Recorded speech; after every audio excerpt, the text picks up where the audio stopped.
Shalom, família MCR, shalom a todos, sejam bem-vindos ao nosso 10º dia de jejum. Hoje com o nosso 10º devocional, celebrando o fechamento desse tempo tão precioso, tempo tão estratégico e que possamos sim vivê-lo com mais frequência aí ao longo do ano, dos anos, para a glória do Senhor. Meus irmãos, para esse 10º dia eu separei um tema que traz consigo muito do que define a nossa relação com o propósito do Pai para as nossas vidas. O tema de hoje é respondendo ao ID do Senhor. Para esse desafio, a questão é tempo de priorizar Deus. O texto que eu separei para que possamos elucidar melhor tudo aquilo que será apresentado através desse devocional está lá na carta de Paulo aos Romanos, capítulo 10, a partir do versículo 13. E diz assim: porque todo aquele que invocar o nome do Senhor será salvo. Como, pois, invocarão em quem não creram? E como crerão naquele de quem não ouviram falar? E como ouvirão se não há quem pregue? E como pregarão se não forem enviados? Assim como está escrito, como são belos os pés dos que anunciam as boas novas. É interessante que a nossa relação com o Evangelho de Cristo é uma relação que, por incrível que pareça, ela tem facilidade de ser superficial. E eu digo que essa superficialidade, ela não está só na nossa busca, no nosso envolvimento com a palavra, na nossa relação com a rotina de igreja. A nossa superficialidade, ela está lá na nossa motivação. Eu quero dizer que existe uma motivação predominante no céu e foi essa motivação que trouxe Jesus à Terra. A motivação pelo resgate dos perdidos. E quando Jesus veio, ele fez questão de muito mais do que nos fazer filhos, ele fez questão de compartilhar conosco essa motivação, nos fazendo entender que é exatamente a partir do momento em que respondêssemos a essa motivação que encontraríamos o verdadeiro sentido da sua mensagem, o verdadeiro sentido do Evangelho do Reino. E passados 2000 anos dessa revelação tão preciosa, onde, graças ao Senhor Jesus, geração após geração, uma igreja foi sendo sustentada. Chegamos no presente século e a impressão que temos é que há um certo relativismo na nossa relação com o ID.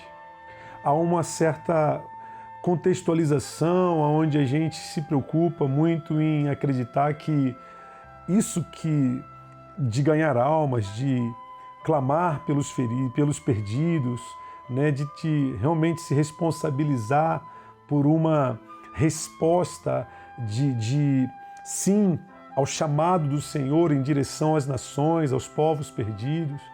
A gente costuma trazer isso de uma forma muito incomum, meio discreta, serve para alguns, não serve para outros, está mais presente, está mais evidente na vida daqueles que possuem determinados padrões de dons.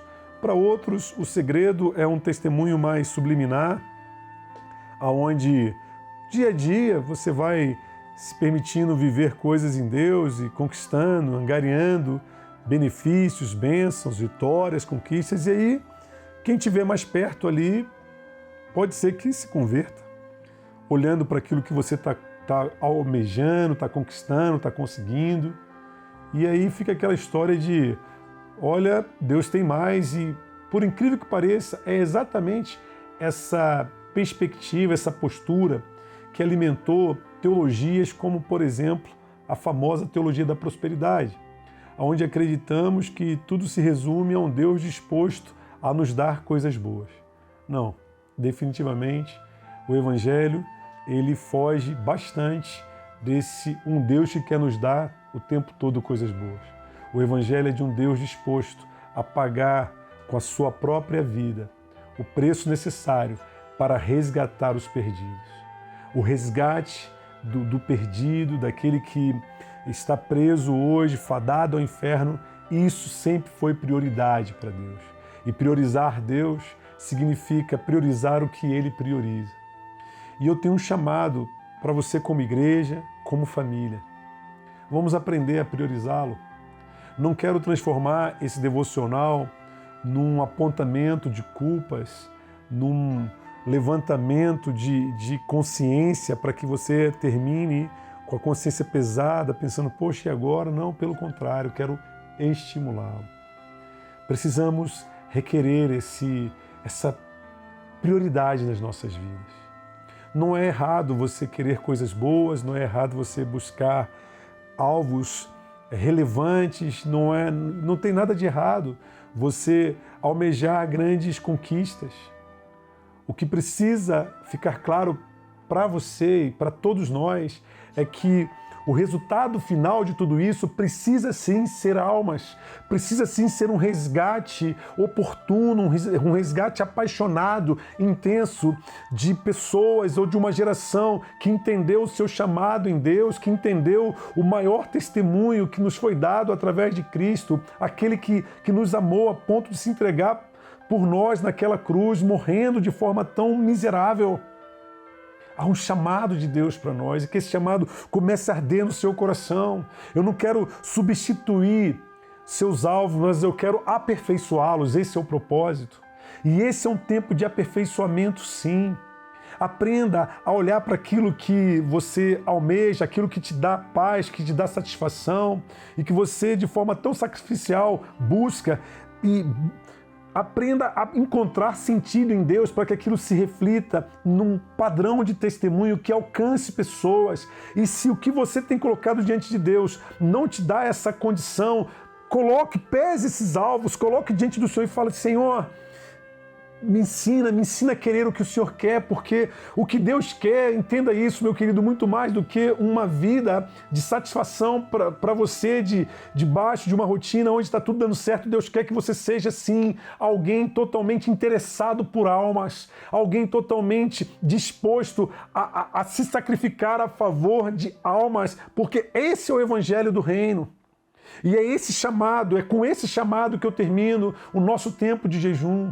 Que possamos sim ser uma igreja conhecida pelo padrão de missão que exerce, uma igreja conhecida pelo padrão de mensagem que prega, pelo padrão de influência que provoca, aonde ela está sendo manifesta.